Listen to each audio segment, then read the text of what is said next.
140 pages of statements, and Charles Boney says it's mostly lies.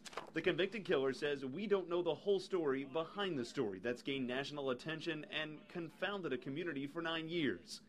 He and David Camm met at Community Park on a basketball court in July of 2000 and had a chance encounter at a local food mart next to Karam's Meats, owned by Kim Camm's in-laws. He says Camm asked the known convicted felon for an untraceable gun in exchange for $250. Where the story changes now is where Boney got the gun. In those statements, I misled the investigators. I told them that I had to go to Louisville in order to get the weapon. The weapon was right there in New Albany. I didn't have to go. Boney says the sale went down to the Floyd County Fairgrounds and with a man he had previously not told police about. He returned to a nearby Target parking lot for the exchange with Camm. Then Boney says he would follow Camm home so he would know where to drop off a second gun a few days later. The night of the murder, Boney originally said he followed Camm from the Target parking lot again. But in our interview, he now says he went straight to the Camm house with a second gun wrapped in that gray sweatshirt. And Boney still contends he had no idea why Camm wanted the weapons. On September 28, 2000, Boney tells me that Kim Camm drove up in the black Bronco around 7:15 to 7:30, more than an hour later than he originally told detectives, but closer to the timeline compiled by investigators.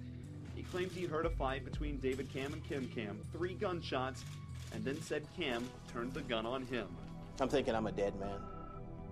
I'm thinking that this is it. And I'm wondering why.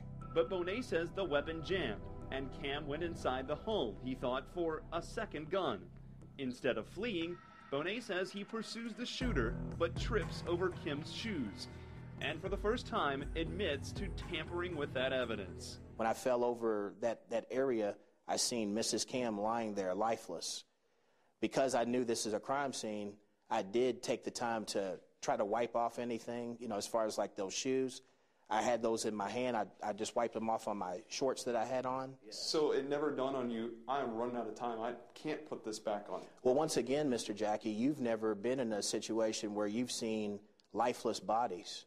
You've never been at a crime scene where you've seen someone get shot and there's a woman lying there on the ground, and then now there's children involved.